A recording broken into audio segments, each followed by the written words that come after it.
আকাশপথে শত যোজনার পরিসর বিশাল সমুদ্র অতিক্রম করে বীর হনুমান অল্প সময়ে লঙ্কা প্রবেশদ্বারে উপনীত হলেন। সেখানকার দৃশ্য সকল অপূর্ব সুন্দর ছিল। চতুর্দিকে প্রশস্ত অতি সুন্দর পুষ্পের অনুভব শোভা এবং সুবসন বৃক্ষরাজি পথঘাটের সৌন্দর্য বৃদ্ধি করছিল। বৃক্ষরাজিতে পক্ষীকুলের আনন্দ গুজরে শোনা যাচ্ছিল।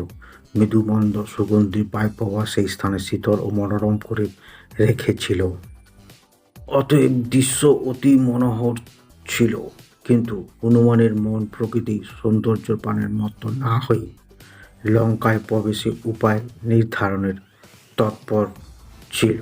মহাবীর হনুমান তখন ভাবছেন, মাতা সীতাদেবী রাবণ কোথায় লুকিয়ে রেখেছে খুঁজে বার করতে হবে, আর সঙ্গে সঙ্গে ওখানকার অন্য খবরাখবর সংগ্রহ করতে হবে।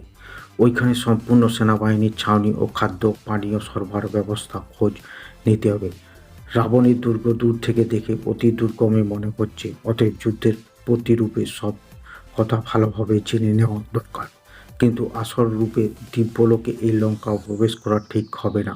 অতএব রাত্রির অন্ধকারে সকলে নিদ্রা গমন করলে সূক্ষ্মদেহ লঙ্কায় প্রবেশ করতে হবে।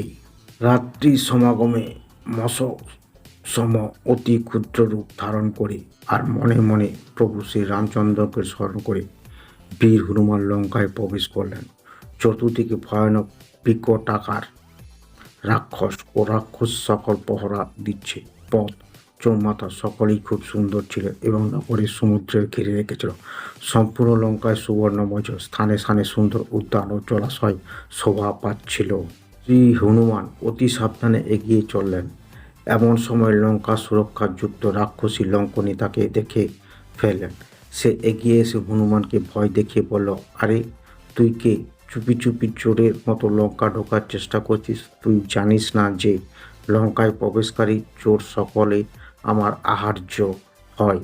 তোকে খেয়ে ফেলার আগে বল যে তুই কে আর কোথা থেকে এসেছিস? বীর হনুমান ভাবলেন যে যদি তিনি লঙ্কনীর সঙ্গে কলহে লিপ্ত হয়ে পড়েন তাহলে গোলমাল শুনে বহু রাক্ষস সেখানে এসে উপস্থিত হবে। অতএব তাকে অচেতন করে এগিয়ে যাওয়াতেই মঙ্গল নিহত। এই রূপ ভেবে তিনি বাম হস্তে মুণ্ডঘাতে লক্ষ্মণীকে ধারাশায়ী করলেন।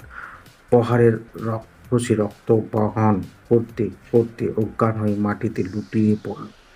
কিন্তু কিছুক্ষণের মধ্যে সে আবার উঠে দাঁড়ালো। সে বলল, হে বানর বীর, আমি তোমাকে চিনতে পেরেছি। তুমি ভগবান শ্রী রামচন্দ্র দূত হনুমান। আমাকে বহু পূর্বে সৃষ্টিকর্তা ব্রহ্মা বলেছেন যে ত্রেতাযুগে হনুমান নামক এক বানর লঙ্কায় সীতাদেবীর সন্ধানে আসবে। তুই তার আঘাতে অজ্ঞান হয়ে যাবি। যখন এমন ঘটনা ঘটবে তখন জানবি যে অতি শীঘ্রই সমস্ত রাক্ষস সহ রাবণের সংহার হবে। হে বীর রামদূত হনুমান, এখন তুমি নির্ভয়ে লঙ্কা প্রবেশ করো। আমার পরম সৌভাগ্য যে সৃষ্টিকর্তা ব্রহ্মার কৃপায় আমি পরম পবিত্র সেই রামদূতের দর্শন লাভ করলাম। অতঃপর শ্রী হনুমান সীতাদেবীর সন্ধানে এগিয়ে গেলেন।